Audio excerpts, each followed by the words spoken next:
the supply chain of management. But before we start our presentation, allow us to introduce ourselves. My name is Sesa. I'm Catherine. I'm Icha.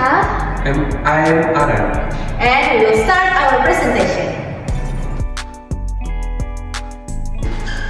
Supply chain is the network of entities, activities, resources, and technologies involved in creating and delivering a product or service to consumers. Links on the chain begin with the producers of the raw materials and end when the fan delivers the finished product to the end user. A supply chain includes every step that is involved in getting a finished product or service to the customers. The steps may include source raw materials, moving them through production, then transporting the finished product to a distribution center or retail store where they may be delivered to the customer. In a supply chain, there are 4 key stages. The first one is supply. Supply refers to the process of obtaining raw materials or components needed for manufacturing a product. The second is manufacturing, involves transforming these raw materials into finished goods.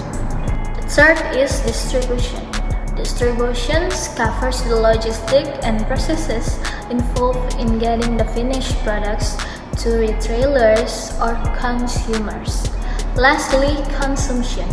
Consumption signifies the utilization or purchase of these products by end users or customers. And next, we're going to talk about the complexity variation in supply chains. The complexity of a supply chain can differ greatly depending on the type of product. For instance, simple products like office stationery could have fewer suppliers and steps involved than complicated products like smartphone, which need several manufacturers, a large number of components, international shipping, and complex assembly procedure. Complicated factors can also be influenced by variables including customization, perishability, and regulatory compliance. Our group took the example of a coffee supply chain, and this is a supply chain process that we created.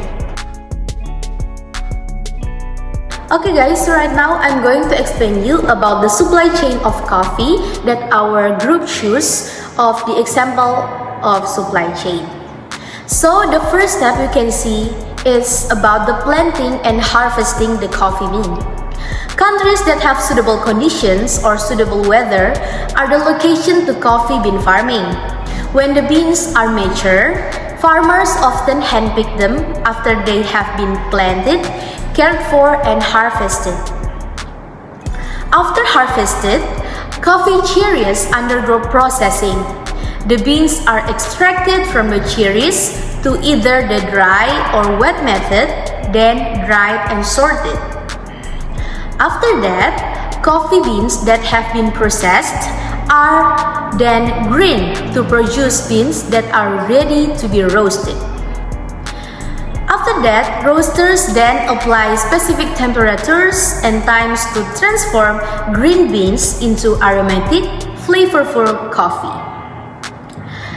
And after that, roasted beans are packaged and distributed to retailers, wholesalers, cafes, or directly to consumers through various channels like supermarkets, you guys can see in the picture, especially stores or online platforms. And finally, the coffee is prepared, enjoyed, and savored by coffee enthusiasts worldwide, completing the supply chain cycle. And that's all our presentation about the supply chain.